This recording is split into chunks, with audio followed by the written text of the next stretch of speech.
کسی خاتون کا فون آیا، وہ مجھے طارق چوہتائی سمجھ کے فون کر رہی تھی، میرا نام بھی طارق ہے نا، تو اس بہانے سے بہت سے لوگ مجھے فون کر دیتے ہیں. خاتون کا فون آیا، وہ آپ طارق چوہتائی. میں نے کہا اللہ نہ کرے بھائی. میں نے کہا خیر مسئلہ. کہہ رہی وہ آپ نے ایک وظیفہ بتایا تھا، اس سے میری ایک بچی کی شادی تو ہو گئی، 2 بچیاں رہ گئی ہیں، ان کے لیے بھی بتا دیں.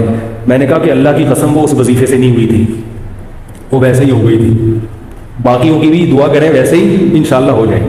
میں نے کہا اس سے جا کے تحقیق کریں اس کے اپنے خاندان کی بچیوں کی کتنوں کی شادیاں نہیں ہو رہی. اگر یہ وظیفوں سے ہو رہی ہوتی اس کی اپنی کتنوں کی نہیں ہو. میں نے کہا آج کل تو شادیاں ویسے ہی نہیں ہو رہی ہیں، بندے کریں گے تو ہوں گی نا شادیاں. تو آپ لوگ کتنے ہیں جو میرڈ ہیں؟ سارے کمارے بیٹھے ہیں یہاں پہ.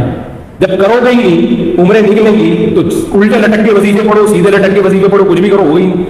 ابے بھائی روٹی کھاؤ گے نہیں تو پیٹ میں جائے گی، جو مرضی کرو. جب مردوں نے نکاح کرنا ہی چھوڑ دیا ہے، 40 سال کی عمر میں تم نکاح کرو گے تو لڑکیوں کی شادی کہاں سے ہوگی؟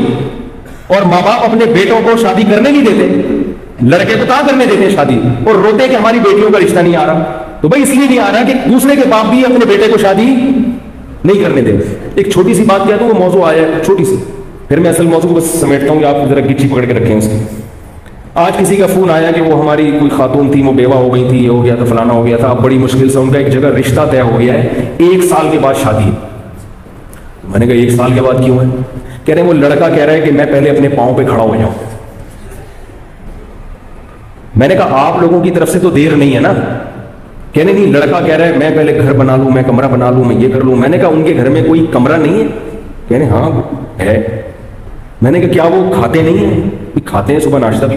تو میں نے کہا اگر آپ لوگوں کی طرف سے یہ شرط ہوتی نا کہ نہیں ہم اپنی بہن کو یا بیٹی کو اس حالت میں نہیں بھیجیں گے، اس کے لیے پہلے ڈیفینس میں بنگلہ کر، بھائی ہر ایک کا اپنا ایک معیار ہوتا ہے نا لڑکی والوں کو، تو سمجھ میں آتا ہے کہ بھئی آپ اس کنڈیشن میں بھیجنے پر آمادہ نہیں ہو. اگر آپ آمادہ ہو اور سامنے والا آمادہ نہیں ہے، وہ بہت بڑا بیوقوف ہے.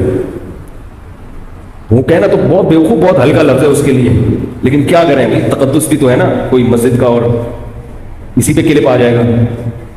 تو وہ پاگل ہے بھائی. جب مرد کو عورت کی ضرورت زیادہ ہوتی ہے، میں نے کہا 1 سال وہ بندہ بیوی کے بغیر، عورت کے بغیر گزارا کیسے کرے گا؟ ہماری سمجھ میں نہیں آتا بھائی.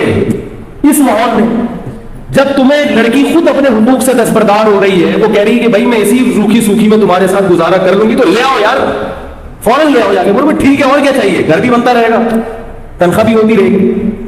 یا تو وہ راضی نہ ہوتی نا. تو میں نے ان کو فون پہ کہا، میں نے کہا اللہ کا بہت بڑا فضل ہو گیا کہ اللہ نے مجھے مولوی بنا دیا، ورنہ میں بھی ایسا مخنجو ہوتا. معاشرہ تو ایسے ہی لوگ پیدا کر رہے ہیں.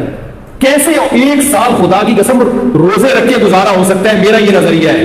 اس ماحول، اس معاشرے میں عورت کے بغیر 1 سال گزارا ہو جائے، اور آدمی بھی جوان ہو، اور وہ بھی آدمی بھی ہو، اور 1 سال عورت کے بغیر وہ گزارا کر لے، اس کو لیبارٹری میں لے جا کے رکھ دو، اس کو گینس بک آف ورلڈ میں اس کا نام لکھوا دو. کیسے گزارا کرے گا؟ یہ زندگی کا ہر وقت کی ٹینشن ہے. یہ خواہشات نفسانی جو ہے، یہ شہوت ہے تو جسم کی ریکوائرمنٹ ہے. جیسے بھوک لگتی ہے نا، چاہے کتنے نیک ہو، کتنے پرہیزگار ہو، بھوک تو لگے گی بھائی. چاہے تبلیغ میں چلے لگا لو، چائے میں لگا لو، اور ڈبل ہو جائے گی بھوک. تبلیغ میں نکل کے آدمی واقعی میدا بڑا ٹائٹ ہو جاتا ہے، ڈبل کھانا کھاتا ہے. اس کو ختم نہیں کر سکتے، صحابہ نہیں ختم کر سکے تھے بھائی. عثمان ابن مظعون رضی اللہ تعالیٰ عنہ سفر میں ہوتے تھے، کہتے تھے ہم بیوی کے بغیر سفر کرتے تھے، ہم پہ بہت شہوت سوار ہو جاتی تھی، ہم بہت پریشان ہوتے تھے. صحابی جو نبی کی صحبت اٹھاتے ہیں، اتنے پریشان ہو گئے کہ انہوں نے نبی سے اجازت مانگی کہ یا رسول اللہ ہمیں اجازت دیں، ہم کوئی ایسی چیز کھائیں کہ ہم خسی ہو جائیں، نامرد ہو جائیں، ہم سے گزارا نہیں ہوتا عورت کے بغیر سفر میں. تو آپ صلی اللہ علیہ وسلم نے فرمایا کہ نہیں، تمہیں خسی ہونے کی اجازت نہیں ہے. کیا فرمایا؟ تزوجوا الودود الولود فانی مباہی بکم الامم. فرمایا نکاح کرو. نکاح کیا مطلب؟ سفر میں کر لو کسی سے نکاح. یہ نہیں کہ ابھی جائیں گے تو پھر 6 مہینے استخارے نکالیں گے، پھر لڑکی والے آئیں گے تو پھر لڑکے والے جائیں گے. اتنا ٹائم نہیں ہے بھائی، اتنا ٹائم نہیں ہے. سفر میں گئے ہو، کوئی رشتہ میسر ہے، شادی کرو. گھر میں فون کر کے ابا کو بتا دو، ہو گئی ہے، ہو گئی. صحابہ کا ایسا ہی ہوتا تھا، ابا ہو گئی. آج پتہ نہیں کیا عذاب بنا لیا اللہ کے بندوں. 1 سال کیسے گزارا کرتے ہو؟ خدا کی قسم میری سمجھ میں نہیں آتی. یا تو کوئی بہت نیک ہے، اتنا نیٹ کلین پاک صاف ہے، ایسا ہے تو مجھے بتاؤ، میں اس سے اصلاحی تعلق قائم کرنا چاہتا ہوں. ہمیں تو ایسے لوگ چاہیے، بیوی کے بغیر بھی رہیں 1 سال اور جوان بھی ہوں، اور پھر بھی گناہ کا ان کے دل میں خیال نہ آئے، اور ایسے پاک صاف زندگی. یا تو وہ کچھ اور مخلوق ہے، کسی اور جنس کا آدمی ہے، یا وہ بہت نیک ہے، میں اس سے بیعت ہونا چاہتا ہوں. میں بیتوں میں جاؤں. بھائی ہم بھی اسی معاشرے کے انسان ہیں, تو کیسے پاگل پنا ہے کہ میرا بھی کمرہ. بھائی تمہیں جب کوئی نعمت مل رہی ہے, یہ ایسے ہی ہے جیسے روٹی سامنے رکھی ہوئی آپ کے, روٹی کہہ رہی ہے کہ مجھے کھا لو, اور آپ کو بھوک بھی لگ رہی ہے, اور آپ کو نہیں میں نہیں کھانا, میں پہلے ڈیفینس میں ایک بنگلہ بناؤں گا, اس کی چھت پہ ایک ہوٹل بناؤں گا, وہاں بیٹھ کے کھاؤں گا.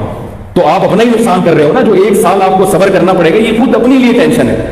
اور یہ بات یاد رکھو, یہ حیا کے خلاف ہے, مگر ایک سائنسی حقیقت ہے, اس لیے بتا رہا ہوں میں کہ نکاح میں جتنی تاخیر کرو گے نا, سیکچول پاور اتنی کم ہوتی چلی جائے گی, کیونکہ انسان کی جو قوت استعمال نہیں ہوتی وہ قوت آہستہ آہستہ کم ہو جاتی ہے, فارغ ہوتے چلے جاؤ گے.